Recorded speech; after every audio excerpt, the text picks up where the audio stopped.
Sud Radio Regard de Femme, Michèle Vianès. Bonjour Michèle Vianès. Bonjour Jean-Marie. Présidente de l'organisation non gouvernementale Regard de Femme. Michèle, la semaine prochaine, vous vous rendrez en République centrafricaine afin de préparer les candidates aux futures élections, des élections locales qui sont prévues au mois de juillet prochain. Cause très importante pour vous. Oui, bien sûr. Regard de Femme, depuis 1999, agit pour une meilleure participation des femmes à la vie politique ainsi qu'aux processus électoraux. Pour nous, il n'y a pas de gouvernance démocratique sans les femmes.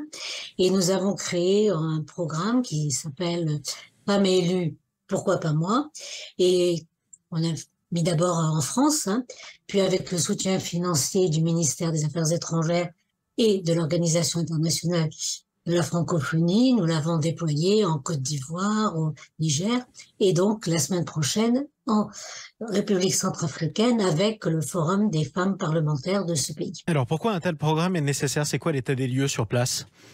Alors l'état des lieux sur place, c'est totalement dramatique. Il y a 16% de femmes parlementaires, mais il n'y a pas eu d'élections locales depuis très longtemps. Mais ce n'est pas qu'en Centrafrique où il existe des problèmes, puisque il y a des obstacles significatifs dans tous les processus d'intégration politique des femmes. Alors bien sûr, plus dans les pays en développement, mais dans les autres aussi.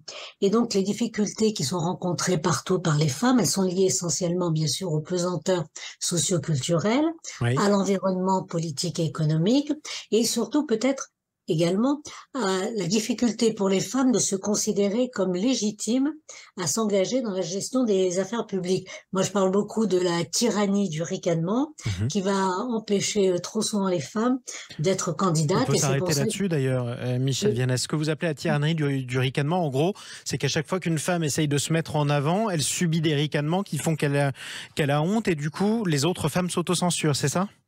Exactement, c'est-à-dire qu'on se dit c'est pas la peine qu'on subisse ces violences, qu'elles soient. Alors elles ont toujours été, alors maintenant plus avec la visio, donc vous imaginez. Et donc c'est pour ça que notre programme, on l'articule sur 3 points, que les femmes se sentent légitimes, crédibles et visibles. Alors ceci dit, les femmes en politique qui subissent des ricanements, ça arrive encore en France très souvent, pas seulement dans cette région du globe. Comment vous procédez et avec quels partenaires locaux ? Alors, donc, d'abord crédible. Alors, pour que les femmes soient crédibles, il faut qu'elles sachent de quoi elles parlent. Et donc, une formation sur l'organisation administrative du pays. Et puis, j'irai sur le code électoral. Et là, nous avons comme partenaires, donc, les membres du Conseil constitutionnel et son président même, et l'autorité nationale des élections et des juristes.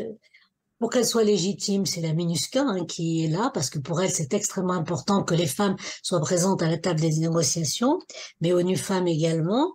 Et donc, ils vont intervenir sur l'importance de la participation des femmes sur un pied, d'égalité avec les hommes sur la vie politique et la prise de décision.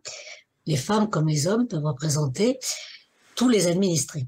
Et puis visible, et là je serai avec un journaliste parce qu'il va s'agir justement d'éradiquer toutes ce qu'on appelle ces croyances limitantes qui empêchent les femmes de développer leur confiance en elles, mais aussi la capacité de la prise de parole en public, la gestion du stress, etc., etc. Tout ce qui fait que les femmes ne vont pas oser alors que leur place est tout à fait légitime dans toutes les instances élues. Évidemment, partout autour de la planète. Tiens, vous parliez de la MINUSCA à l'instant, c'est la mission de l'Organisation des Nations Unies pour la stabilisation de la République centrafricaine. Merci beaucoup, Michèle Vianès.